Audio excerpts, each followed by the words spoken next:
Hey everybody, it's David from Red Wagon Dioramas. I'm going to do a video tonight on the Selfie Series figures by Hasbro. Hasbro is unveiling its Selfie Series of action figures. If you're a fan of Star Wars, or you're a fan of Ghostbusters, or you're a fan of Marvel, you're going to want to be a character in that world. Hasbro's new Selfie Series of action figures will allow fans to do that. You take a picture of yourself, right? And we scan your face. You select your skin tones and your hairstyle. You pick the character that you want, and then we toyify you. Couple things. First of all, I got to hold two of the Selfie figures in hand 3 weeks ago at ChrisCon, our local action figure convention. Check out that video if you haven't seen it. Emily from Hasbro, from the TVC team, was there at the convention, and she had her Selfie figures with her, the same two figures she had at SDCC the week prior. And she let me hold them and look at them. I asked her questions about them. So let me give you my opinion as a collector to other collectors of what I thought of the head sculpts, the resin, the hair, the paint apps, all that stuff. Secondly, I asked a bunch of guys in the collector groups, some questions about these Selfie figures. And I asked people, what were their main questions and what do they think of them? So I have some summary comments and some ideas, some responses to those questions. Overall, I'm positive on these things. I do plan to get one myself. But I just want to cover a couple of the main points and get your thoughts. I want to know, what do you guys think of these Selfie figures? Are you going to order one? Are you going to wait and see? These Selfie figures, if you haven't seen this yet, are a line of 6-inch action figures from their popular toy lines from Star Wars, Marvel, Ghostbusters, G.I. Joe, and Power Rangers. You can use the Hasbro Pulse app to scan your face, and then you get a 3D printed head of yourself on the body of your choosing, which is a pretty cool idea. It's something brand new that Hasbro is launching this fall. They just announced it early in July, and they showed it off for the first time the third week of July at San Diego Comic-Con. Welcome to the Selfie Series part of the booth. So this is the first time that anybody will be able to experience the magic of our Selfie Series app and getting to see what you look like as an action figure. So Hasbro did a press release on these. They put out a couple videos. They had some of the figures on display at SDCC behind the display case. And they also let a small group of collectors actually go through the process of scanning their face and ordering the figure at Comic-Con. There's a couple great videos out there you can watch about this. You've probably already seen like Norm's video from Tested where he goes through the whole process.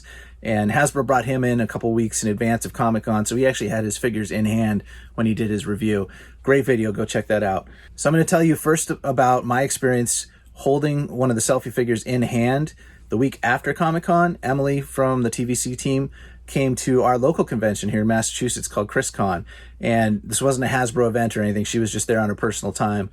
But I, of course, recognized her there and started talking with her. And during our conversation, I noticed that she had a Selfie figure like prominently displayed in the window of her backpack. So I asked her if I could see them, and she's like, yeah, that's fine. So it was really cool. So I got to, hold the figure in hand just for about a minute or so. And then she brought out her Mandalorian Selfie figure too. So the head sculpts in hand looked great. The hair was a single tone resin hairpiece. There was no paint application to the hair. Like her hair is orange, right? It's an orange ponytail piece she had. It was just that flat, monotone orange color. It kind of had a matte look to it. It wasn't shiny. There was no paint highlights or anything like that. No wash. The face print itself looked very clean. Looked like just looked like a great photoreal application. My understanding is they're using the same photoreal process to, print that face scan onto these 3D printed heads. And it looked clean, looked nice. It wasn't too shiny, had kind of a natural matte type appearance to it. And the texture, the feel of the resin wasn't as, I don't know how to say it wasn't as resiny as I expected. So there must be some kind of softeners or something mixed into the mix there. Colors are really important for them. Get the colors just right. Material properties are important. So sometimes 3D printed materials are brittle, and obviously it's not great if you drop your action figure and it breaks. We have a very tough, high impact resin. It looks like they're using the Formlabs Tough 1500 series of resin. And based on our experience, that's a really durable, high quality resin that's going to be long lasting, and judging by the print here, it doesn't feel brittle, for example. It actually feels really nice to the touch and very similar, very smooth, and very similar to the rest of this body figure. I asked Emily about head swaps, and she said, yeah, you can swap the head, but they probably are going to caution people against doing that because it's resin and it's a harder, more brittle material, and there's a chance you might actually break or crack the 3D printed head if you're swapping it on and off repeatedly and not careful with it. So my interpretation of this, and I could be wrong, is that you have to have the right size ball joint for that head to pop on and off of, and there's not much wiggle room there for error, I guess.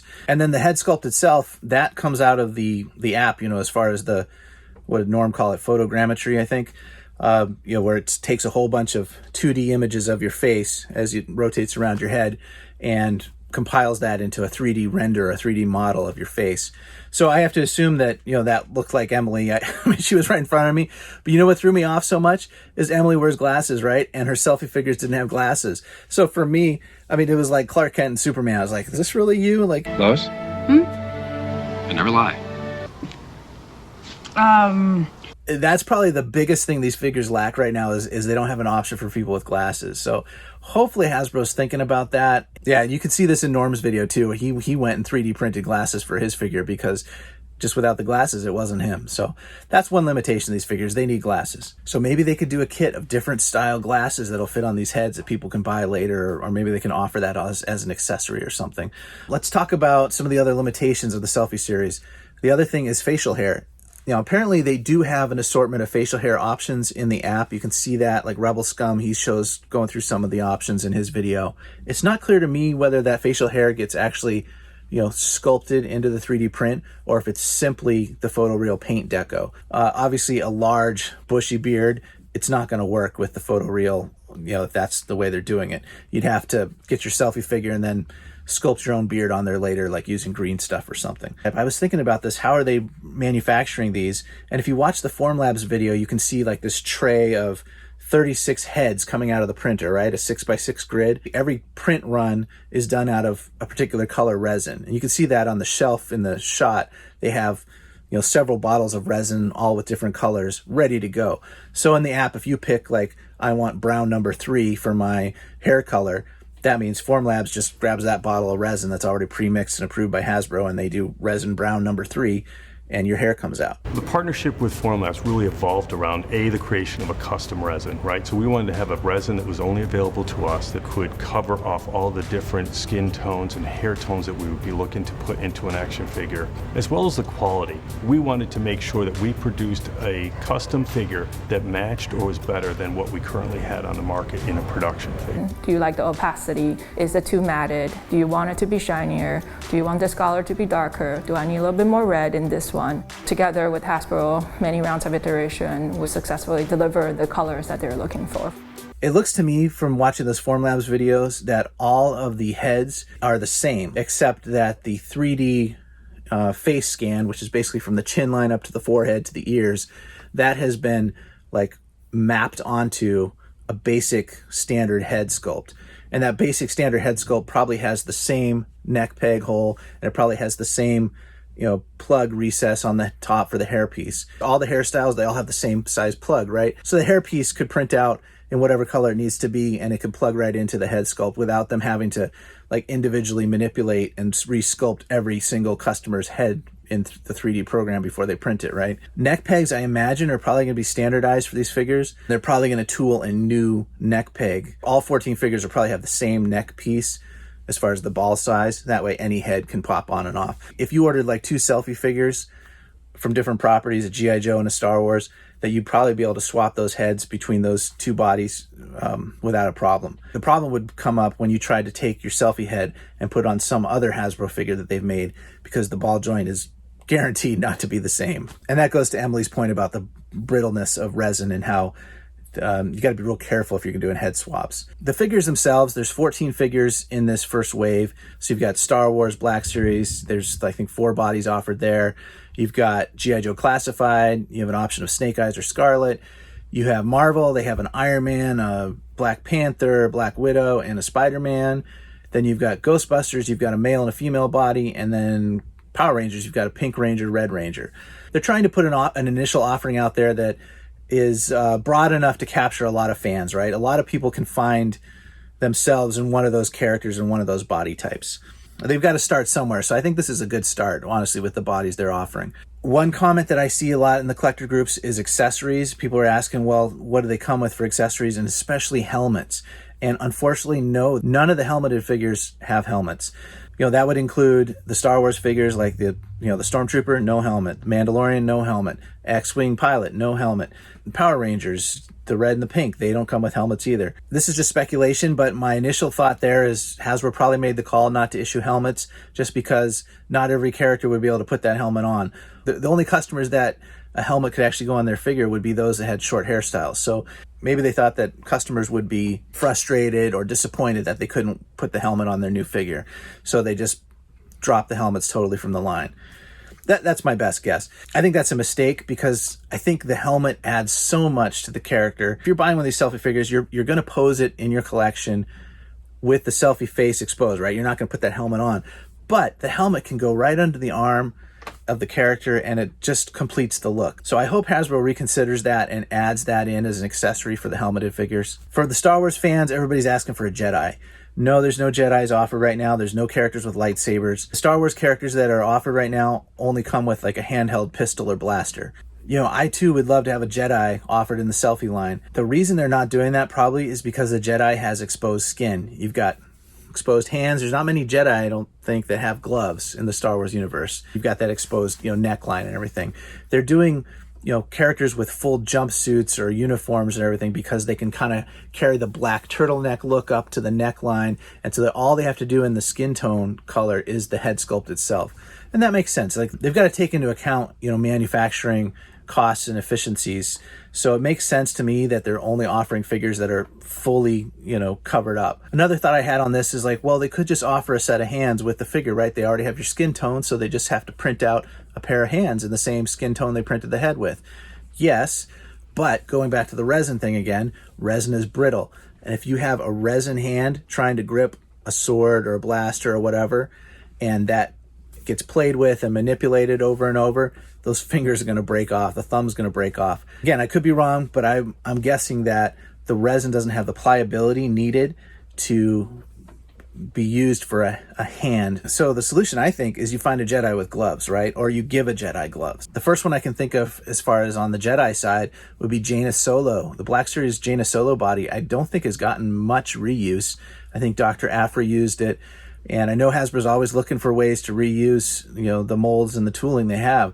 So do Jaina Solo in the Selfie Series. She's a Jedi and a pilot. She's got the helmet, the lightsaber, the blaster, the jumpsuit. I'm sure that would sell as a Selfie Series. And then as a Jedi, I think you just got to maybe bite the bullet and do like one of the modern bodies. Give us a body with good articulation, butterfly joints, all that, so we can hold the lightsaber. And just give us gloves on a Jedi. Maybe give them some brown gloves or something. And most importantly, if you release the Jedi, give us a soft goods cloak with him. Got to have the cloak with the Jedi. What I'd really love to see is a Darth Vader selfie. Darth Vader's fully covered up. Put our head on the Darth Vader body. Give us the helmet so we can hold it next to us. Give us the lightsaber. You'd sell a ton of those. Count Dooku. That'd be another great figure, right? Awesome body, cape, all that stuff, lightsaber. Give him gloves and put our head on there. That would work. The cost is $59.99 plus shipping. If you're a Pulse Premium member, there's free shipping there, so it's basically $60. I think that's a fair price. I've bought head sculpts from customizers.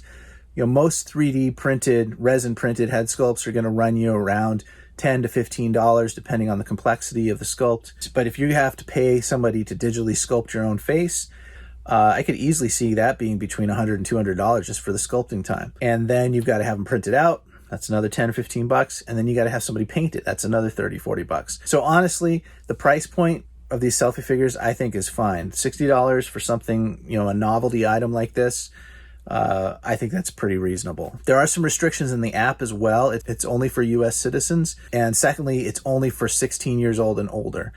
So no kids, I guess. Oh, real quick on the packaging. I like the packaging on these. It's their plastic-free packaging. So you've got a cardboard insert inside of a sleeve. The outer sleeve has the Selfie Series branding on it.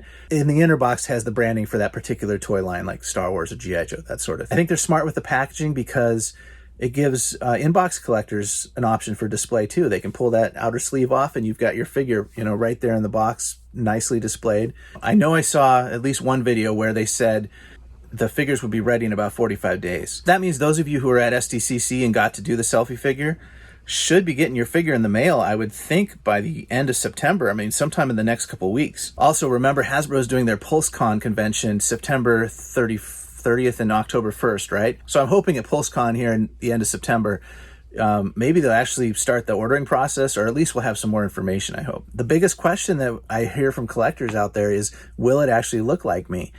And I got to say, I think there's a risk there that like it's somewhat going to look like you, but it might not be spot on. Even the figures that Hasbro releases in the main lines, we know it's hard to get a face to look like the real person. I'm kind of lowering my expectations. I will get a selfie figure for myself, but I'm not going to have high hopes that it's going to look that great. I mean, look at this, right? I think some of the limitations to the face scanning are maybe the shape of the face itself. Like, I've got a big fat face. Is that really going to translate onto that, standard head that they've got in the system? Will things get out of proportion or get stretched or whatever in a weird way? In Hasbro's promo shots, they show different Hasbro employees holding up their selfie figures, and some of them look really good, and some of them are, I don't know. I think there is a risk, if you're going to do a selfie figure, you just got to it's kind of like taking a gamble and say, you know what, this is a fun idea. I hope it comes out good. And that's kind of where I'm at with it right now. I hope it comes out good. I think it'll be fun to have. It'll be a neat novelty thing to try. And I think the $60 cost is probably worth it. So those are my thoughts for now. I'm really interested in hearing from you guys in the comments. What do you guys think of the Selfie Series figures? Have you picked a body? Which one are you going to get? For me, I think I'm probably going to go with X-Wing because that's just been my favorite base body since the original Kenner days. And if you're not going to get the selfie figure, what is it that's holding you back right now? I hope this video is interesting and helpful to you guys. Again, check out the other videos that I referenced in this video. I'll put all the links in the description below. Let's hope we have some more information come PulseCon the end of September. If you enjoyed this video, I'd really appreciate it if you hit the like button for me, and check out my channel for my dioramas, other videos on collecting and customs. All right, guys, thanks for watching. May the Force be with you. Bye.